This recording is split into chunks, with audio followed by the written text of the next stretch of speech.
കോട്ടയം ജില്ലാ legal services അതോറിറ്റിയും Meenachil taluk legal services കമ്മിറ്റിയും ജില്ലാ ഡ്രഗ് കൺട്രോൾ വകുപ്പും ചേർന്ന് സ്വയം ചികിത്സ ആന്റി മൈക്രോബിയൽ പ്രതിരോധത്തിന് എന്ന വിഷയത്തിൽ പാലാ മുനിസിപ്പാലിറ്റിയിൽ വെച്ച് ബോധവൽക്കരണ ക്ലാസ് സംഘടിപ്പിച്ചു.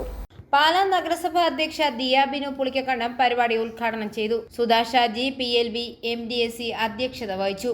Doctor Aju Joseph Kurian assistant drugs controller state coordinator, doctor Jameela Helsen Jacob, doctor Babitha K Vazhayil, Thara S Pillai drug ഇൻസ്പെക്ടർമാർ ക്ലാസ് എടുത്തു. PLBമാരായ പ്രകാശൻ MU, ജോസ് അഗസ്റ്റിൻ, സുഷമ മുരളി തുടങ്ങിയ മറ്റ് PLBമാരും പങ്കെടുത്തു. യോഗത്തിൽ പ്രകാശൻ MJ സ്വാഗതവും ജോസ് അഗസ്റ്റിൻ നന്ദി പറഞ്ഞു. ഹരിതകർമ്മ സേനാംഗങ്ങൾ, കുടുംബശ്രീ CDS പ്രവർത്തകർ, ആശാപ്രവർത്തകർ എന്നിവർ ക്ലാസ്സിൽ പങ്കെടുത്ത് സംസാരിച്ചു. ഐഫോറിയ ന്യൂസ്, പാലാ.